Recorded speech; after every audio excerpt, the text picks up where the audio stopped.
Hello everyone, welcome to the channel. आज का यह जो वीडियो है यह सिविल इंजीनियरिंग में जो डिप्लोमा कर रहे हैं उनके लिए इम्पोर्टेंट है। और इससे पहले भी हमने देखा था। और ये जो वीडियो लेक्चर है ये बेसिकली आपका जो सब्जेक्ट है CE4001 हाइड्रोलिक्स, जो कि द्रव यांत्रिकी अभियांत्रिकी के नाम से है, उसके बारे में इससे पहले के लेक्चर में हमने कई चीज़ों को डिस्कस किया था।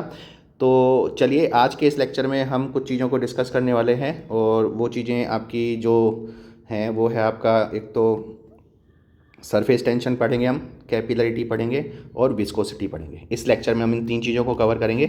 इससे पहले की जितनी भी चीज़ें हैं इसके वीडियो लेक्चर पहले हम बना चुके हैं।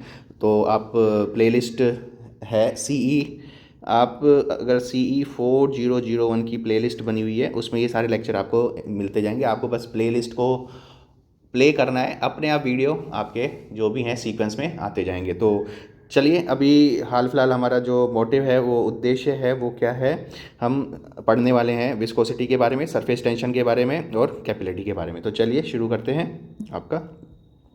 तो सबसे पहले अगर हम बात करें, सबसे पहले हम बात करने वाले हैं विस्कोसिटी की। तो विस्कोसिटी को हम समझते हैं, विस्कोसिटी क्या है।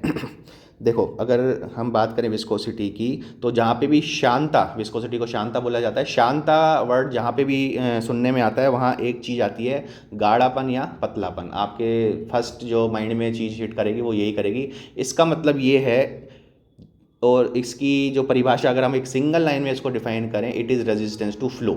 मतलब प्रवाह के दौरान जितनी बाधा उत्पन्न होती है वो किस प्रॉपर्टी के कारण होती है? शांता के कारण। ये सारी प्रॉपर्टीज़ हैं। जैसे हमने घनत्व पढ़ा था वो भी प्रॉपर्टीज़ थी, विशिष्ट गुरुत्व पढ़ा था वो भी प्रॉपर्टीज़ थी, बल्क मापांक पढ़ा था वो भी प्रॉपर्टीज़ थी। तो ऐसे ही शांता भी एक प्रॉपर्टीज़ है, उसके बारे में पढ़ेंगे। तो शांता तरल का वह गुण है जिसके कारण तरल की एक परत दूसरी परत पर फिसलने का विरोध करती है। जैसे तरल की एक परत ये हो गई, इसके क्रमागत दूसरी है, इसके क्रमागत तीसरी है, तो ये तरल की एक परत दूसरी परत के ऊपर फिसलने का विरोध करती है। जितना लिक्विड गाढ़ा होगा उतना विरोध ज़्यादा होगा, जितना लिक्विड कम गाढ़ा होगा उतना विरोध कम होगा। तो ऐसे हम समझ सकते हैं। तो अगर परिभाषा हम देखें तो अभी परिभाषा आप सुनो, समझो, बाकी जो भी शॉर्ट नोट्स वगैरह आपको बनाने हैं वो बाद में, जो लेक्चर खत्म हो जाएगा उसके बाद आप स्क्रीनशॉट लेके लिखते रहना, क्योंकि अभी अगर आप लिखोगे तो आपको प्रॉब्लम आएगी। तो शांता तरल का वह गुण है जिसके कारण तरल की एक परत दूसरी क्रमागत परत पर फिसलने का विरोध करती है। अर्थात यह तरल का ऐसा गुण है जिसके कारण शीयरिंग का विरोध करती है। गाढ़े तरल की फिसलने की प्रवृत्ति पतले तरल की अपेक्षा कम होती है। पारा की शांता पानी से अधिक होती है, पानी की शांता वायु से अधिक होती है। कुछ नोट्स हैं ये आप याद करना। जो मरकरी है उसकी विस्कोसिटी ज़्यादा होती है बजाय वाटर के। तो ये सब था आपका शांता के बारे में। इसके साथ ही एक बहुत ही इम्पोर्टेंट लॉ है जिसको हम बोलते हैं न्यूटन का शांता नियम।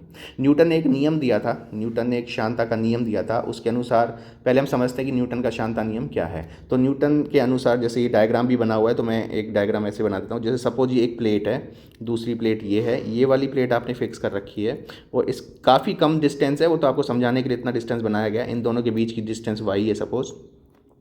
ऊपर वाली जो प्लेट है वो गतिमान अवस्था में हो सकती है। तो अगर जैसे ही मैं इधर F लगाऊंगा, तो अगर मैंने एक सेक्शन बनाया तो ऑब्वियस ही बात है नीचे वाली फिक्स है, तो सही कई सारे पॉइंट बनाए। तो जैसे जैसे आप ऊपर जाते जाओगे वैसे वैसे देखो, जो फ्लूइड इस स्थिर प्लेट के नज़दीक है उधर रेजिस्टेंस सबसे ज़्यादा होगा, यहाँ पे सबसे ज़्यादा रेजिस्टेंस होगा। जैसे जैसे आप ऊपर की तरफ जाते जाओगे रेजिस्टेंस कम होता जाएगा। तो रेजिस्टेंस कम होता जाएगा तो वेलोसिटी भी क्या होती जाएगी? बढ़ती जाएगी। तो यहाँ जीरो वेलोसिटी मिलेगी। जैसे जैसे आप ऊपर जाते जाओगे वेलोसिटी क्या होती जाएगी? बढ़ती जाएगी। तो आपको एक एंगल मिलेगा थीटा।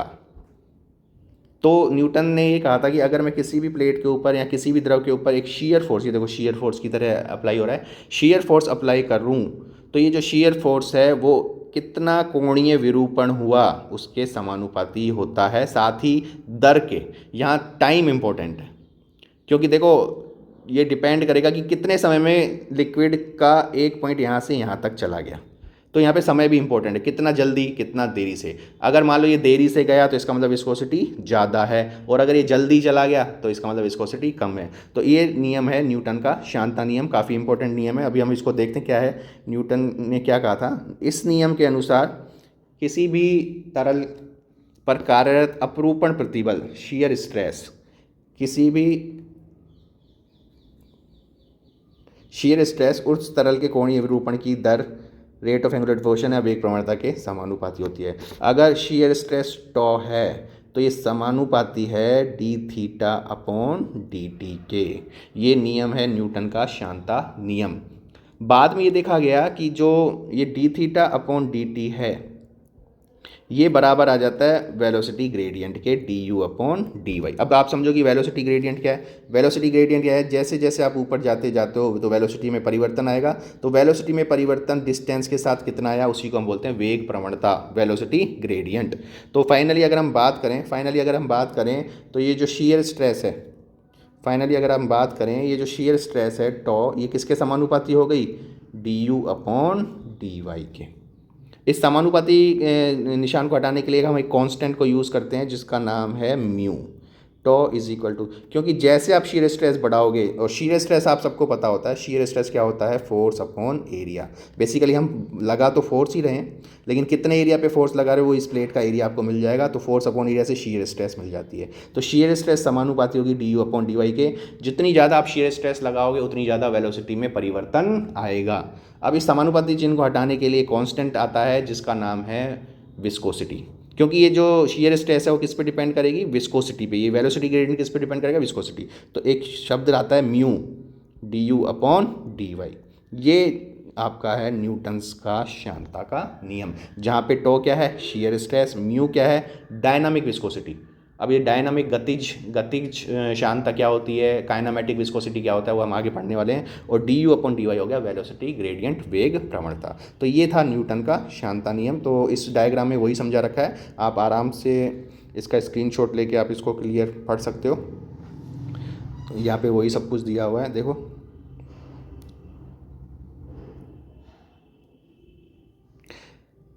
उपयुक्त समीकरण, ये देखो यही समीकरण है जिसकी हम बात कर रहे थे। डी, यहाँ वी लिया है मैंने, यू लिया है, एक ही बात है। उपयुक्त समीकरण न्यूटन का शांता समीकरण कहलाता है जब म्यू एक स्थिरांक है जो शांता गुणांक, कोएफिशिएंट ऑफ विस्कोसिटी कहलाता है, जिसे गतिज शांता, डायनामिक विस्कोसिटी कहा जाता है।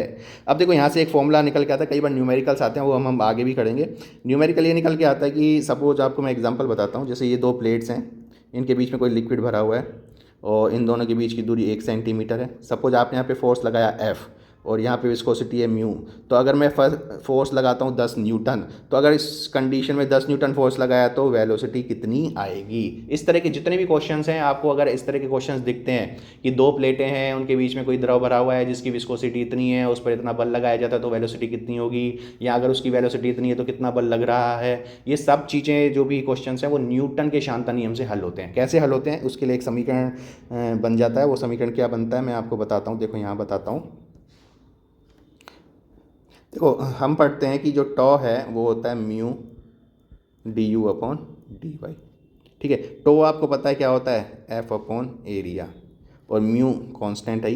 D u upon d y, suppose ये प्लेट्स हैं और अगर यहाँ पे विस्कोसिटी वेलोसिटी 0 है तो मैक्सिमम वेलोसिटी आपको कहाँ मिलेगी, ऊपर वाली प्लेट पर। तो मैक्सिमम वेलोसिटी यू हो गई, मान लिया मैक्सिमम वेलोसिटी यू हो गई, एक लीनियर प्रोफाइल है और ये 0 हो गई। तो यहाँ हम लिख सकते हैं यू अपॉन वाई, क्योंकि यहाँ पे 0 यू डिफरेंस, देखो डी यू, इस डी यू में डिफरेंस कितना हो गया, यू माइनस 0 यू, वाई में डिफरेंस कितना हो गया, वाई। तो यहाँ पे हम यू अपॉन वाई इसको लिख सकते हैं। तो फाइनल जो फॉर्मूला आपका आएगा F is equal to formula आपका आ जाएगा mu A V upon y. ये फॉर्मूला अप्लाई करते हुए आप किसी भी तरह के न्यूमेरिकल को सॉल्व कर सकते हो। अभी हम देखेंगे आगे क्या क्या न्यूमेरिकल्स आ सकते हैं इसमें। तो देखो ये जो फॉर्मूला निकल के आया, ये आप आराम से देख लेना इसको, क्या फॉर्मूला निकल के आता है, F is equal to mu A V upon y. अच्छा, यहाँ से जो ये विस्कोसिटी है म्यू, इसकी कुछ यूनिट्स की बात की जाती है, यूनिट्स निकल के आती हैं। यूनिट्स आप इस फॉर्मूले से निकाल सकते हो। जैसे आपने इसको फॉर्मूले को देखा, म्यू का फॉर्मूला ये बन गया यहाँ, ये भाई आपने लिखा F is equal to mu A V upon y. तो म्यू बराबर F y upon A V. F क्या हो गया, न्यूटन, वाई क्या हो गया, मीटर, एरिया मीटर स्क्वायर हो गया, वी क्या हो गया, मीटर पर सेकंड। तो ये यूनिट निकल के आई न्यूटन सेकंड पर मीटर स्क्वायर। ये आपकी एसआई यूनिट होती है डायनामिक विस्कोसिटी की। याद रखना म्यू की जो इकाई होती है वो न्यूटन सेकंड पर मीटर स्क्वायर होती है। अब इसको एम के एस, 3 तरह की आप इकाइयाँ पढ़ते हो जनरली, एसआई, एम के एस, सी जी एस। एसआई स्टैंडर्ड हो गई, एम के एस मीटर किलोग्राम सेकेंड हो गई, C G S centimetre gram second हो गई। तो आपको कुछ नहीं करना, इस एम के एस का मतलब होता है जो न्यूटन है, इसको आपको और एक्सपेंड कर देना थोड़ा सा। न्यूटन हमें पता है क्या होता है, फोर्स, और फोर्स बराबर क्या होता है, मास इंटू एक्सीलरेशन। तो मास हो गया केजी, ये ले केजी, एक्सीलरेशन मीटर पर सेकंड स्क्वायर, बस ये न्यूटन हो गया आपका पूरा। तो इसकी जगह आप रख दोगे न्यूटन की जगह ये, बाकी सब चीज़ें वही रखोगे, तो एक यूनिट निकल के आ गई केजी मीटर अपॉन सेकंड। तो ध्यान रखना ये कौन सी हो गई, एम के एस। यहाँ पे केजी आ गया, मीटर आ गया और सेकंड आ गया। एक और यूनिट होती है, काफ़ी इंपॉर्टेंट यूनिट होती है सीजीएस में।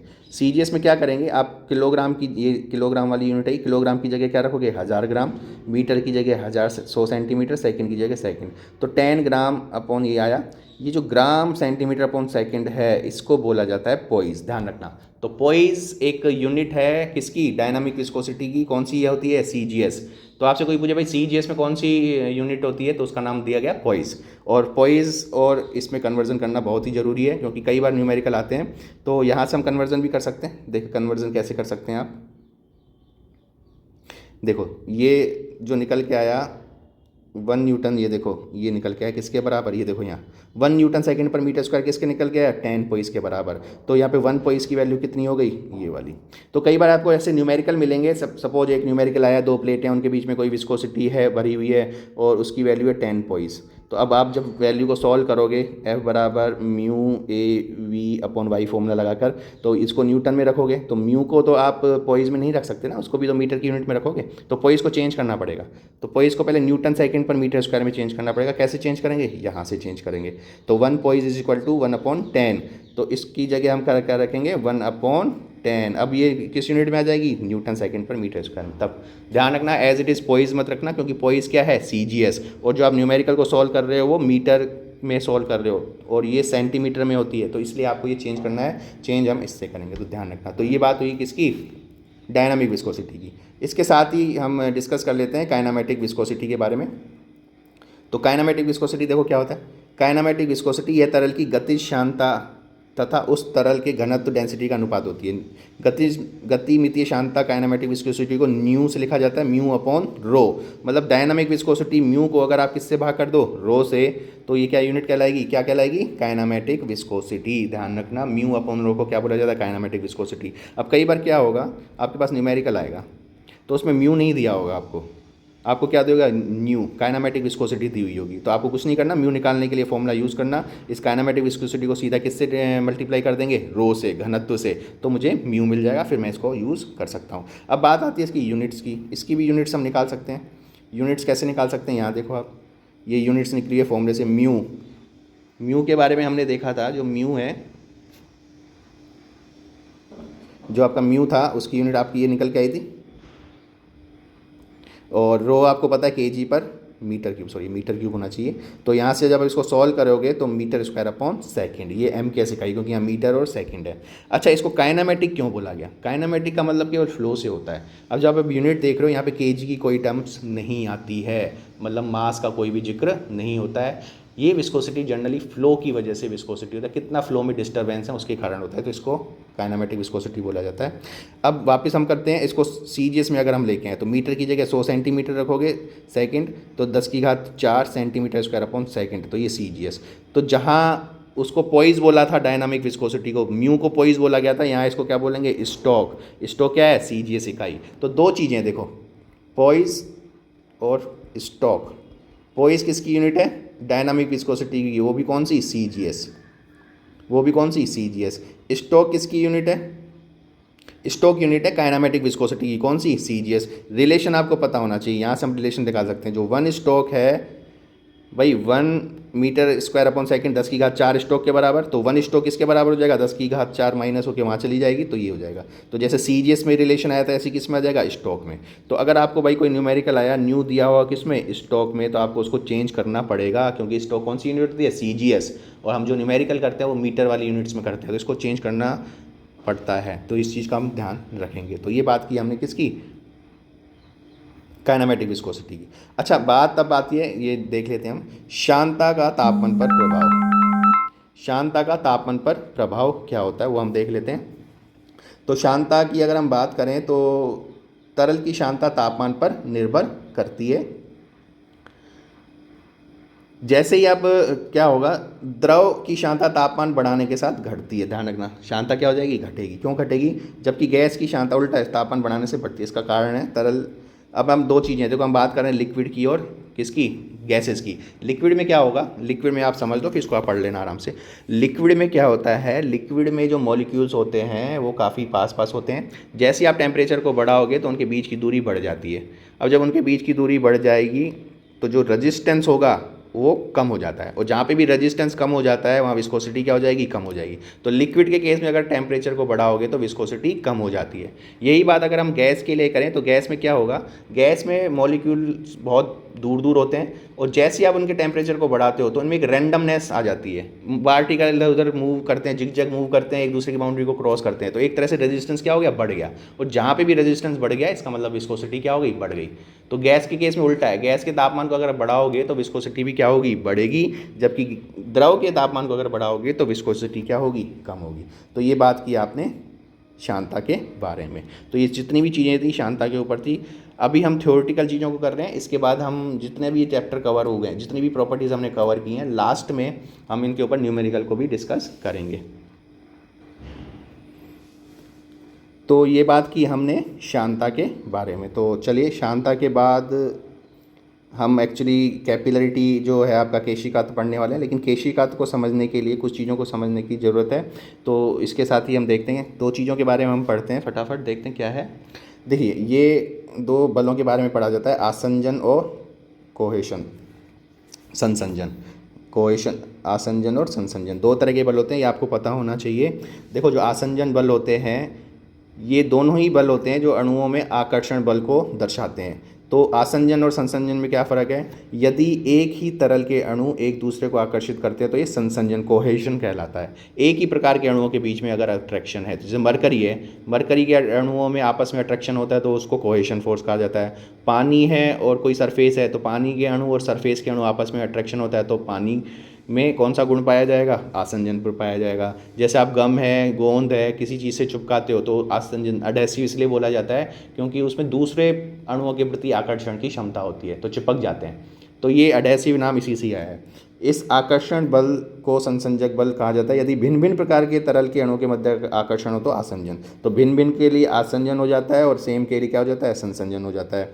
तो इसको कैसे समझ सकते हैं, तो देखते हैं। जैसे सपोज ये दोनों चीज़ें मैं दिखा रहा हूँ यहाँ पे।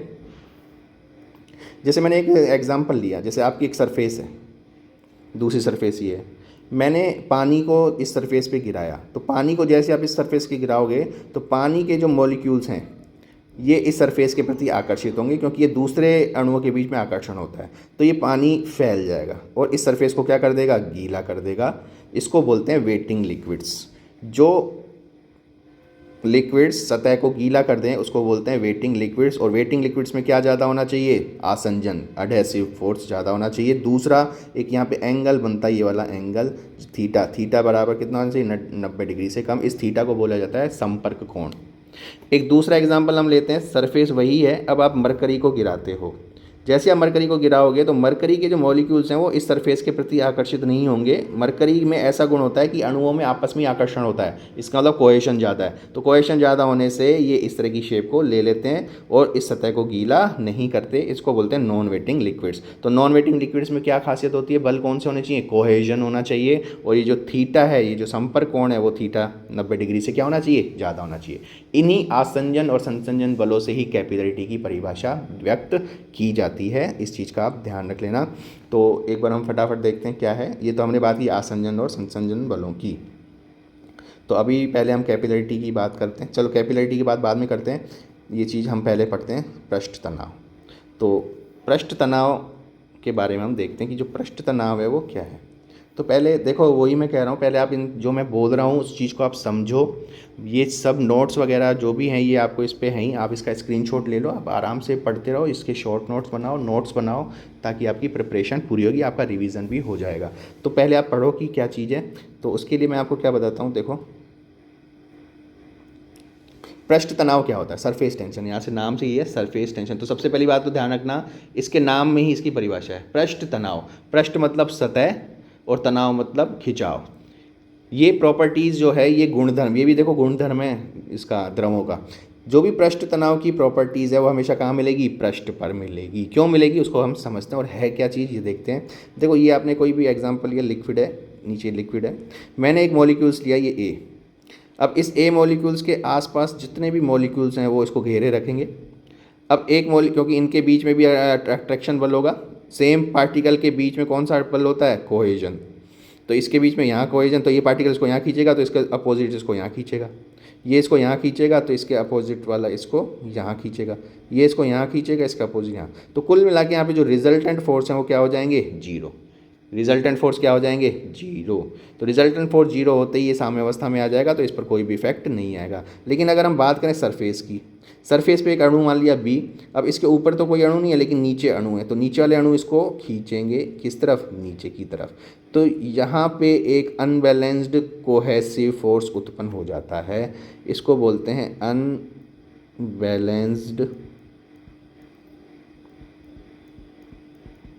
Cohesive force. तो ये अनबैलेंस्ड कोहेसिव फोर्स क्या करेगा, इस सतह, अब एक अणु है, ऐसे दो अणु, तीन अणु, ये सब नीचे की तरफ खींचे जाएंगे।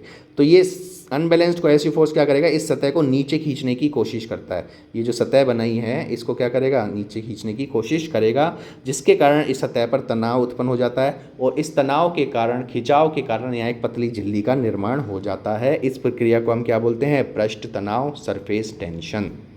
ये तो बात हुई थ्योरेटिकल की। और ये जो झिल्ली है ये बहुत कम, जैसे आपकी सुई है वगैरह, ये तिनका है, ये पानी का तैरता रहता है। सुई हल्की जो वजन रखती है, सुई तैरती रहती है।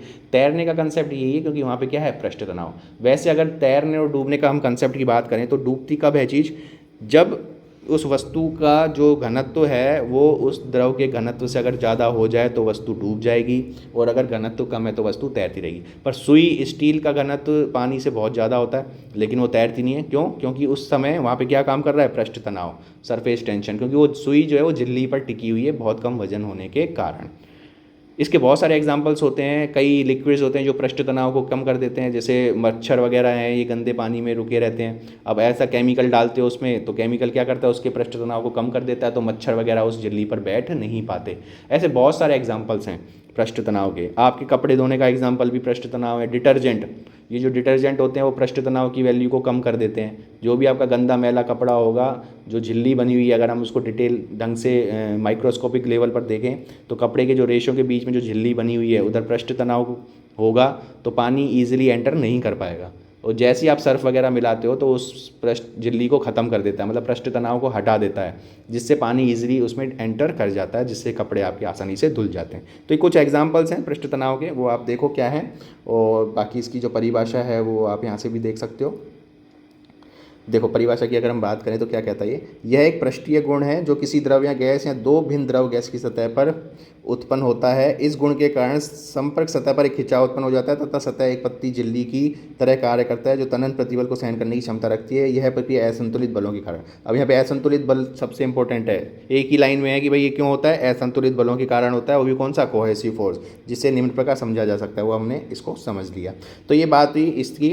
अब आते हैं मैथमेटिकली फॉर्म में हम इसकी बात करें तो देखो यहाँ मैथमेटिकली फॉर्म की बात करें तो पृष्ठ तनाव को किससे लिखा जाता है, सिग्मा से। पृष्ठ तनाव को आप हमेशा किससे लिखोगे, सिग्मा से, और इसको डिफाइन किया जाता है पर यूनिट लेंथ में, force upon length L, newton upon metre.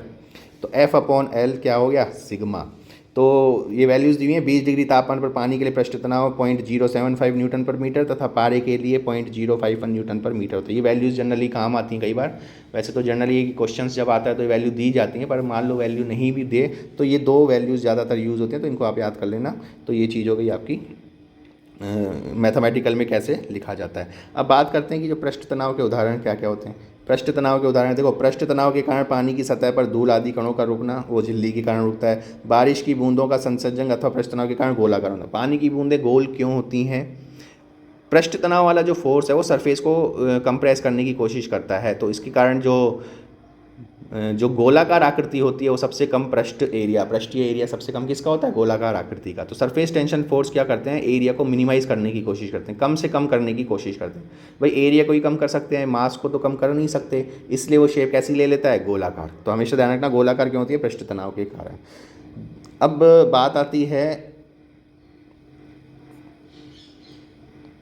द्रव के अंदर दाब आधिक्य, ये भी एक अपने आप में एक टॉपिक है। द्रव की बूंद के अंदर दाब आधिक्य, अब ये चीज़ क्या है वो हम देखते हैं। द्रव की बूंद के अंदर दाब आधिक्य, जैसे मान लो आपने कहा कि ये कोई द्रव की कोई बूंद है। अब यहाँ पे सरफेस पे पृष्ठ तनाव लगेगा। अब पृष्ठ तनाव लगने के कारण ये कंप्रेस होता जाएगा, एरिया कम करता गया करता गया करता गया, तो ये बूंद तो ख़त्म हो जानी चाहिए थी, लेकिन ऐसा नहीं होता, ये बूंद एग्जिस्ट करती है। तो ये बूंद एग्जिस्ट किसकी वजह से करती है? इसके अंदर के प्रेशर की वजह से। तो प्रेशर का काम क्या होता है? इस बूंद को फैलाना, और सरफेस टेंशन का काम होता है इस बूंद को कंप्रेस करना। तो यहाँ पे दो तरह के फोर्सेस काम करते हैं। एक पृष्ठ तनाव के कारण जो फोर्स लगेगा वो इसके बूंद को कंप्रेस करने की कोशिश करेगा, और जो प्रेशर के कारण जो फोर्स लगेगा वो उसको फैलाने की कोशिश करेगा। एक स्थिति ऐसी आएगी जब ये दोनों बल आपस में क्या हो जाएंगे? बराबर। जब दोनों बल आपस में बराबर हो जाएंगे तो आपका बूंद एग्जिस्ट करेगी। उसके लिए एक फॉर्मूला भी दिया जाता है, ड्राइव किया जाता है। वो कैसे ड्राइव किया जाता है वो हम देख लेते हैं। देखो यहाँ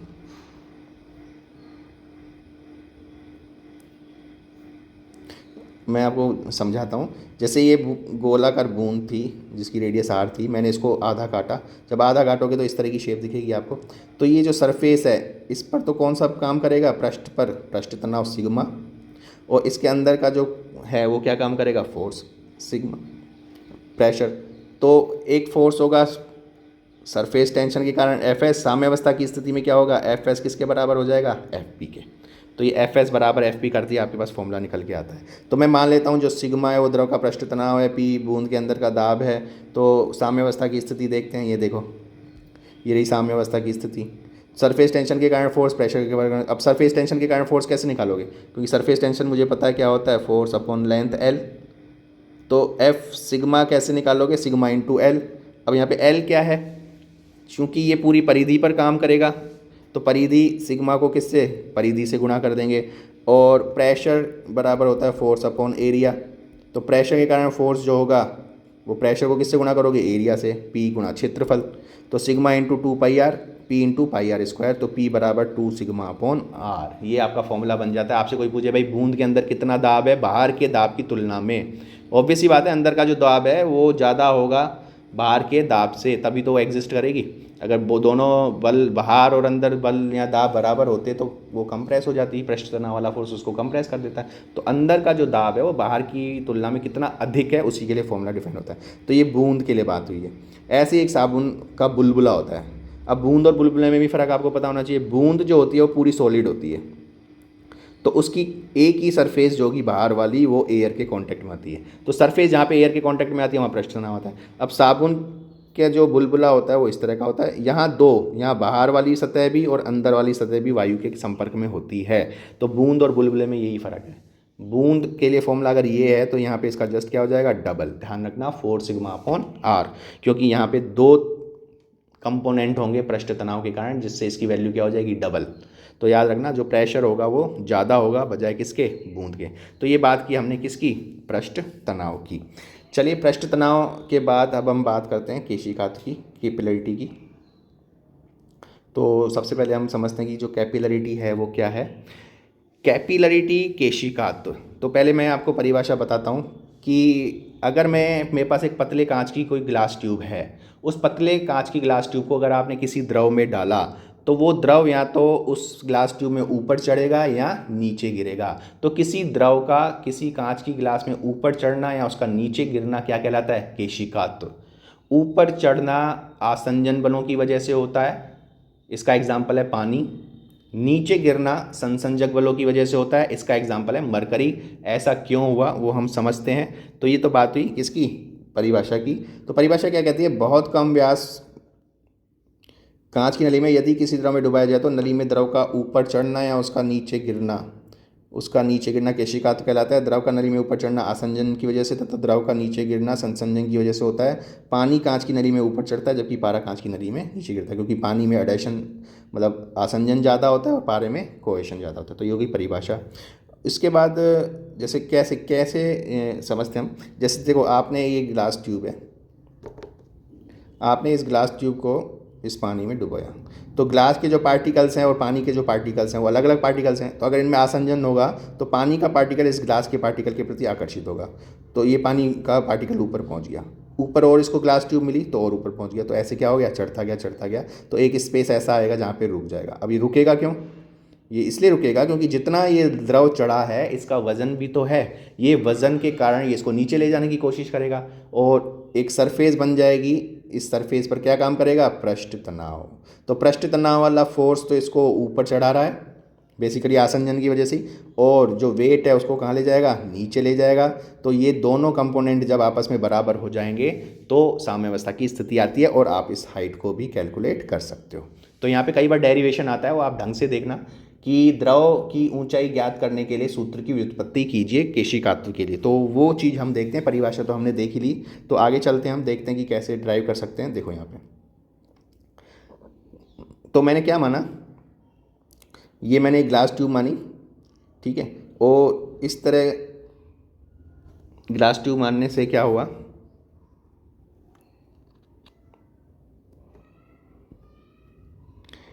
पानी की सरफेस देखो ऐसी क्यों बनी, ऐसी इसलिए बनी क्योंकि जो पार्टिकल्स हैं वो ग्लास की तरफ ज़्यादा हैं तो अट्रैक्शन ज़्यादा है, बीच में कम है तो कम अट्रैक्शन, यहाँ ज़्यादा है तो ज़्यादा अट्रैक्शन। तो यहाँ सरफेस, जहाँ पे भी सरफेस का फॉर्मेशन होता है वहाँ पे एक प्रक्रिया काम करती है जिसको बोलते हो पृष्ठ तनाव, और इस पृष्ठ तनाव के कारण एक फोर्स काम करता है जिसको बोलते हैं सरफेस टेंशन फोर्स। अब देखो क्या हुआ, अब ये एच हाइट, कितनी हाइट बढ़ेगी ये किस पे डिपेंड करेगा? ये कई चीज़ों पे डिपेंड करेगा, वही फॉर्मूले से आएगा। तो एच हाइट का जो ये वेट है, ये इतना वेट है, ये कहाँ की तरफ काम करेगा? नीचे की तरफ। तो ये नीचे आ जाना चाहिए था, लेकिन ये नीचे नहीं आ पाता। क्यों नहीं आ पाता? क्योंकि इसके अपोजिट एक और फोर्स काम करता है जो कि होता है पृष्ठ तनाव का वर्टिकल फोर्स। अगर पृष्ठ तनाव का फोर्स Fs है तो इसका वर्टिकल फोर्स क्या हो जाएगा? Fs cos theta. तो एक ही लाइन में हम डेरिवेशन करेंगे इसका, मतलब इस वेट को कौन बराबर कर रहा है? ये वाला, क्योंकि पृष्ठ तनाव तो इस तरफ है, क्योंकि संपर्क कोण है तो इस एंगल पर है, लेकिन मुझे कौन सा चाहिए? वर्टिकल। तो इसका कंपोनेंट किया थीटा, तो थीटा के साथ कॉस आता है, आपको पता है, फोर्स हो जाएगा Fs। तो ये चीज़ हमें करनी है। तो यहाँ से जब हम ऐसी चीज़ को करेंगे तो आप एक ही लाइन में करोगे, तो जब आप डेरिवेशन आता है तो ये सारी चीज़ें आपको लिखनी पड़ेंगी। मान लिया डी जो है नली का व्यास है, थीटा द्रव तल का संपर्क कोण है, रो द्रव का घनत्व है, सिग्मा द्रव का पृष्ठ तनाव है, एच हाइट है, और डब्लू बराबर वेट है, एच ऊंचाई के द्रव का भार है, एफ एस क्या है? पृष्ठ तनाव के कारण लगने वाला बल है। ये सब चीज़ें हम करेंगे। तो यहाँ देखो साम्यावस्था की स्थिति बहुत ही इंपॉर्टेंट है। यहाँ हम देखते हैं साम्यावस्था की स्थिति। साम्यावस्था की स्थिति क्या कहेगी? पृष्ठ तनाव बल का ऊर्ध्वाधर घटक एच ऊंचाई के द्रव के भार के बराबर होगा, तब जाके साम्यावस्था की। तो हमने देखा भी था Fs cos थीटा किसके? डब्लू का बराबर वेट के बराबर। अब Fs निकालने का तरीका आपको पता है, सिग्मा इंटू क्या हो जाएगा? नली है, पूरी नली की पेरीमीटर में ही सरफेस टेंशन का फोर्स काम करेगा, तो सिग्मा इंटू परिधि और cos थीटा। अब W देखो, मैंने आपको पहली यूनिट में बताया था, W वेट निकालने का सिंपल फॉर्मूला क्या होता है? Rho into ji into we. ध्यान रखना, ये मैंने आपको बता भी रखा है। वेट निकालने का जो तरीका है वो क्या है? Rho into ji into we. बस आपको ये देखना है, rho into ji into we. देखो रो इंटू जी इंटू वॉल्यूम, वॉल्यूम कैसे निकालेंगे? कितना वॉल्यूम राइज कर गया? तो वॉल्यूम निकालने के लिए एरिया इंटू हाइट, ये देखो नली का क्षेत्रफल एरिया इंटू हाइट, ये हो गया वॉल्यूम। रो इंटू जी आ गया ना वेट। अब देखो नली का क्षेत्रफल, अगर उसका डायमीटर डी है तो उसका क्षेत्रफल क्या हो जाएगा? π/4 डी स्क्वायर। एच आपकी हाइट हो गई, रो हो गया, जी हो गया। तो इसको जब सॉल्व करोगे तो बहुत ही इंपॉर्टेंट फॉर्मूला आपका निकल के आएगा, H बराबर 4 sigma cos theta upon rho G D. बहुत ही इंपॉर्टेंट फॉर्मूला है, याद रखना ये वाला। H बराबर 4 सिग्मा, जहाँ पे सिग्मा क्या है? सरफेस टेंशन, थीटा क्या है? संपर्क कोण, रो क्या है? घनत्व, जी क्या है? कांस्टेंट 9.81, डी क्या है? व्यास। अब देखो यहाँ पे एक और फॉर्मूला जनरली आता है, रो इंटू जी। हमने पहले लेक्चर में जब स्पेसिफिक वेट पढ़ रहे थे, वेट बाई वॉल्यूम, तो आपने देखा था कि जो रो जी है, जो डब्लू है, वो किसके बराबर आ जाता था? रो जी के बराबर। अब कुछ नहीं, रो जी की जगह इसने क्या कर दिया? डब्लू। तो ये भी फॉर्मूला कई बार यूज होता है। 99% फॉर्मूला आपका यही आएगा, लेकिन बाद में अगर ये आता है तो इसको आप देख लेना। तो ये हमने बात की केशिकात्व में हाइट कितनी चढ़ेगी उसके फॉर्मूले की बात की थी। और अब यहाँ पे और कुछ कंक्लूजन निकालते हैं। जो एच है देखो, व्युत्क्रमानुपाती होता है डायमीटर के। जितना कांच की नली को आप पतला करते जाओगे उतना ही हाइट आपकी क्या होती जाएगी? बढ़ती जाएगी। और जितना डायमीटर ज़्यादा होगा उतनी हाइट आपको कम मिलेगी। ये चीज़ ध्यान रखना, इस पे ऊपर कई सारे न्यूमेरिकल भी आते हैं। तो ये बात हो गई। अब देखो इसमें कई बार थीटा की बात करता है। थीटा संपर्क कोण होता है। अब कई बार क्या होता है, आपको थीटा नहीं देता, एग्जाम में, तो थीटा नहीं दे तो इसका मतलब आप समझ जाना थीटा की वैल्यू आपको 0 डिग्री रखनी है। इसका मतलब वो शुद्ध जल की बात करता है। शुद्ध जल है, अगर आपका प्योर वाटर है उसके केस में थीटा का मान कितना होता है 0। साधारण जल की बात करता है तो थीटा का मान 29 डिग्री होता है। और अगर मरकरी की बात करता है तो मरकरी की बात करता है तो इसके मध्य जो कोण होता है वो लगभग कितना मिलेगा आपको 128 से 132 डिग्री के बीच में, तो वैल्यू आपको देगा। तो जब आप इसे 128 और 132 के बीच में रखोगे तो एच की वैल्यू माइनस में आ जाएगी, क्योंकि कॉस 132 माइनस होगा, और माइनस का मतलब आप समझ जाओगे यहाँ पे हाइट चढ़ी नहीं है, यहाँ पे हाइट गिरी है, मतलब नीचे की तरफ दर्शाएगा। तो यहाँ पे एच ऋणात्मक होता है, जो केशी का पतन बोलते हैं, फॉल। राइज हम वाटर के केस में देखते हैं, लेकिन मरकरी के केस में आपका क्या हो जाएगा, फॉल। तो ये हमने बात की किसकी, कैपिलरिटी की। तो आज के इस लेक्चर में हमने कई चीज़ों को देखा। और आपका जो अगर सिलेबस की बात करें तो सिलेबस में हमने ये चीज़ें कवर की। आज हमने देखा सरफेस टेंशन क्या होता है, हमने देखा कैपिलरिटी क्या होता है, हमने देखा विस्कोसिटी क्या होता है, न्यूटन्स लॉ ऑफ विस्कोसिटी भी देखा, डायनामिक एंड काइनेमेटिक विस्कोसिटी। तो ये पूरा का पूरा 1.2 आपका ख़त्म हो जाता है। नेक्स्ट क्लास में हम पढ़ेंगे 1.3 टॉपिक, जो कि है वेरियस टाइप्स ऑफ प्रेशर। तब तक के लिए आप इनका रिवीजन करें। और ये जब आपका पहली यूनिट, ये देखो यहाँ पे,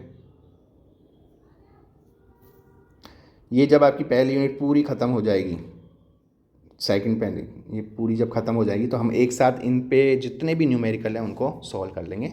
तो आज के लिए इतना ही, मिलते हैं नेक्स्ट क्लास के लिए। Thank you very much.